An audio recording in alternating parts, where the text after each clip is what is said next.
Baku Court on Grave Crimes, chaired by Judge Ahmed Guliev, announced the verdict on the case of Facebook activist Abdul Abilov. Court gave 5.5 years of prison sentence to Abilov. Note that public prosecutor requested the court to give 6.5 years prison sentence to Abilov.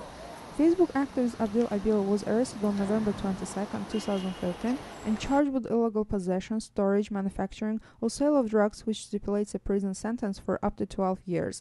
Narmov District Court ordered him to be put into trial custody. Abilov was the admin of Facebook page Stop Sycophants, which was closed after his arrest.